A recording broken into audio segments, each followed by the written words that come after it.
Živijo tukaj Valentin, ure pol 11. Danes bom na željo prijateljice spregovoril nekaj besed o samozaupanju. Sama beseda samozaupanje je sestavljena iz dveh besed, se pravi samo in zaupanje. Gre torej za zaupanje samemu sebi. To, da do nečesa ali do nekoga ustvarimo zaupanje, je zelo povezano z tem, da to osebo poznamo. Poznati pomeni, da vemo, kakšne vzorce ima ta oseba, kakšne ima navade, kako se ta oseba obnaša, da lahko potem vidimo tudi, ali je ta oseba stabilna in ali se lahko na njo zanesemo v tem smislu, da lahko pričakujemo od nje neko stabilnost. In glede samozaupanja smo ta oseba mi sami. Če hočemo zaupati samemu sebi, moramo torej ustvariti neko notranjo stabilnost,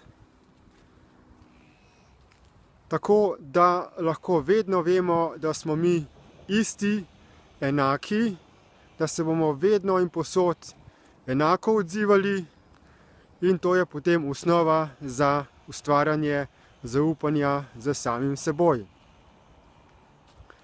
Kajti, če naš karakter spreminjamo, če se v nekaterih situacijah ali v nekaterih odnosih z drugimi ljudmi obnašamo drugače, da smo večlični, da menjamo osebnostne maske, potem ne more biti zaupanja ne do sebe in tudi drugi ne morejo zaupati nam.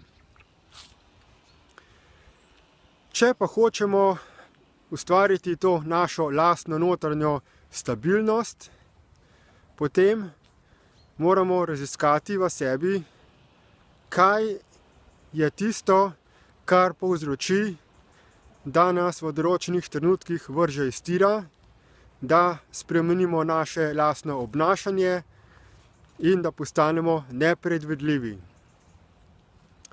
To pa so v glavnem vplivi, ki jih proizvaja naš torej razne misli in čustva, ker potem za nami začne preko misli in čustev upravljati za nami, igrati na nas in nas usmerjati tako, kot on hoče.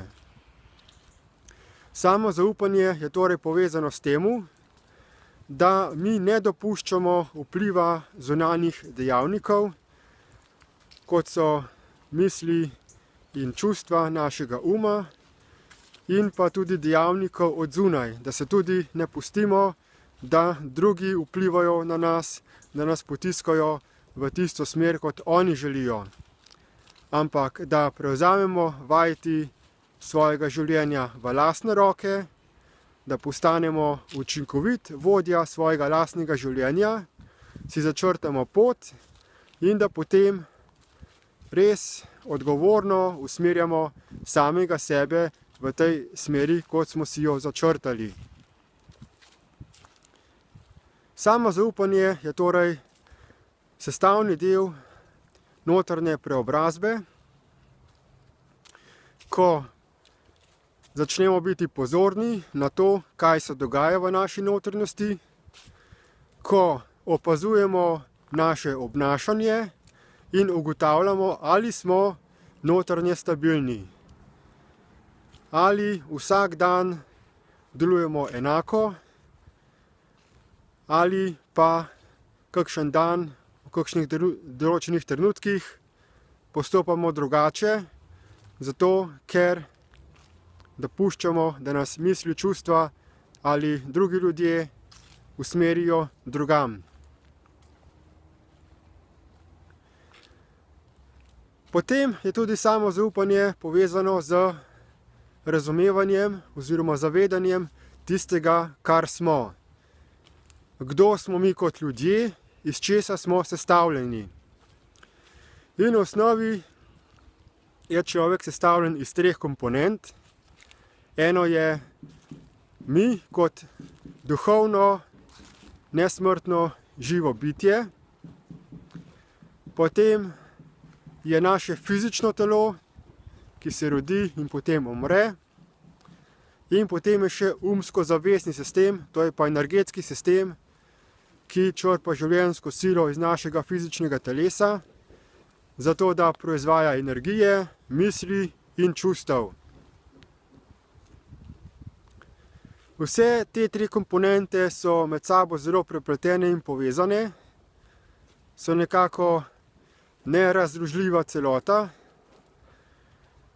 In če hočemo, da se osvobodimo od določenih neželenih učinkov našega uma,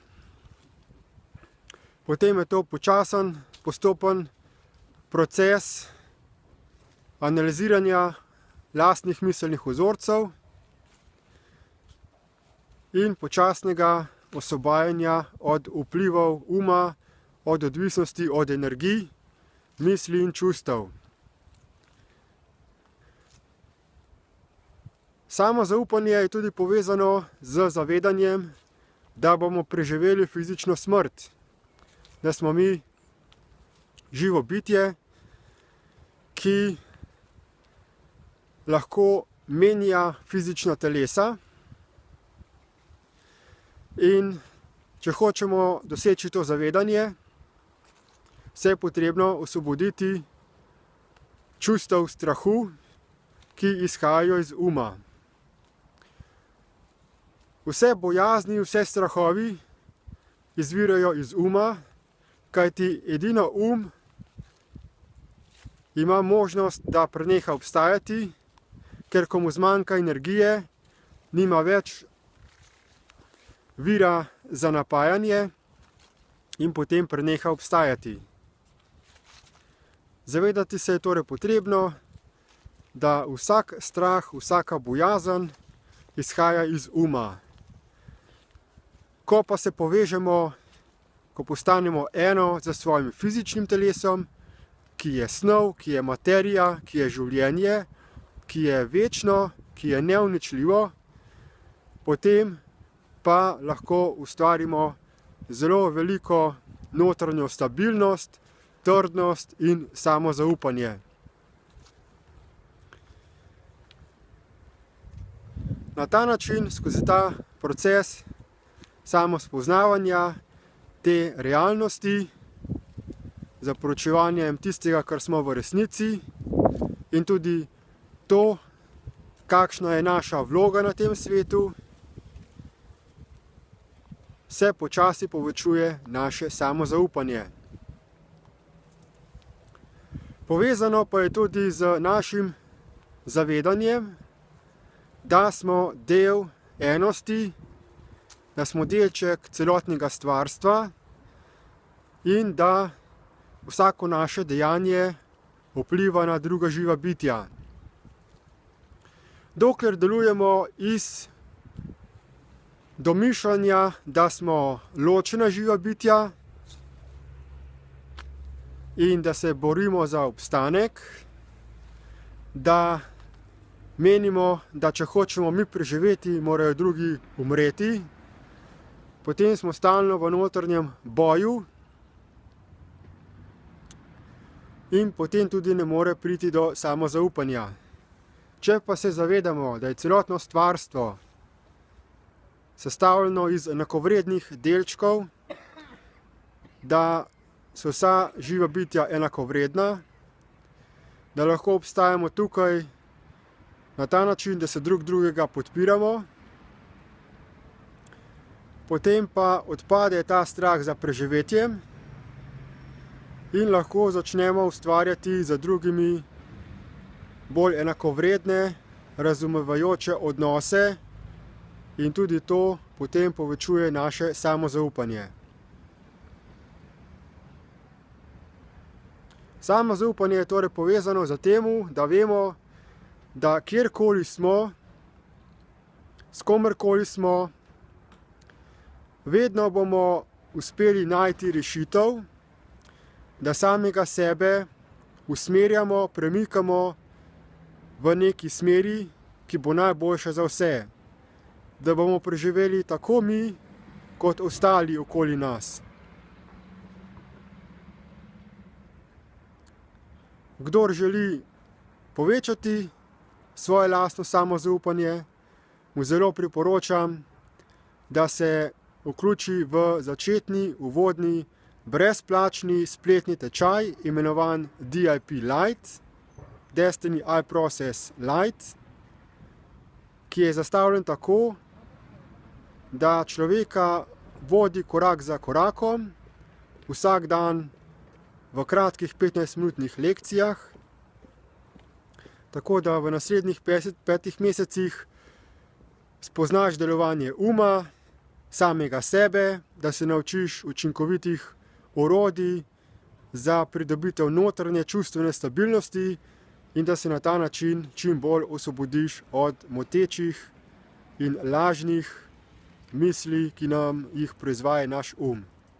Povezavo do tega tečaja najdete v opisu tega posnetka, tako da vas vabim, da ga izkoristite in čim bolj ustvarite svoje samozaupanje. Toliko za danes, lepo se imejte in nasvidenje.